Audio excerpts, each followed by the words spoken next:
Hi guys, thanks for tuning in to another clip from the Marriage and Family Clinic.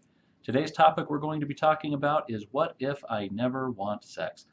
Here in the clinic we call that what if you're always the low desire partner.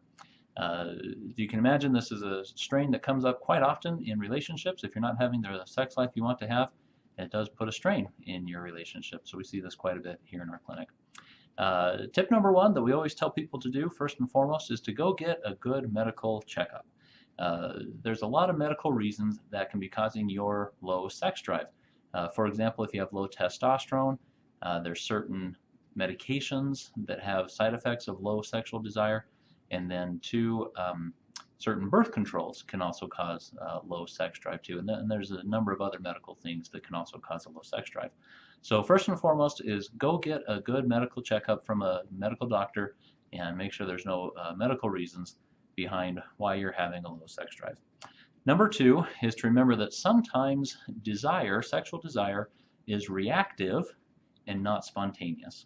Now, spontaneous means that it just comes and it goes and it just comes and you're in the mood and there you go. Reactive, sometimes your sexual drive is reactive in that sometimes it takes a good sexual invitation, sometimes it takes a good sexual advance before you start feeling in the mood. And even then, sometimes it might take a little while before you start feeling in the mood. You've seen this tip before in popular magazines. They call this fake it till you make it. Now, I didn't say that to start off with, otherwise, if I'm another guy just saying fake it till you make it, you'd have stopped watching and said, he doesn't know what he's talking about. But the truth is, sometimes you do need to get into it a little bit, and then you really do start feeling in the mood, and then you start having a good sexual experience, and then voila, hey, things are going great. If you get into it and it's just not coming and you still don't really feel up to it, you can always say no later. It might be a little bit embarrassing and it might be a little bit tough for your partner, but it's better than going along all the way with a sexual experience you don't really like. So number two is to remember that your sexual desire sometimes is reactive and not spontaneous. The third one is don't put your desire in your partner's hands. When you look at the Hollywood movies or these romance books, and in our culture too, they use language like my partner made me feel butterflies. My partner makes me feel so romantic. My partner makes me feel all in love.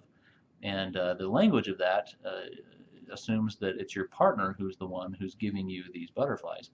And when that happens, you're not the one who's in control of it. You have control over your sexual desire, and it's important for you to do things that get you in the mood too.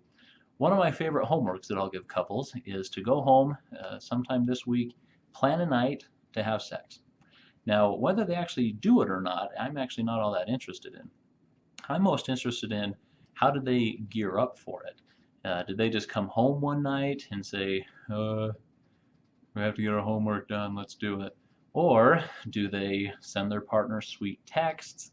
Do they wear those clothes they know their partner likes? Did they shave the morning of or the night before? Right? What did they do to get themselves in the mood or ready for sex? When you start taking control of your own desire like that, you're going to find that your sex life or your sexual desire and sex drive starts to change, and you'll start feeling more in the mood. Try these 3 tips. Leave your comments below.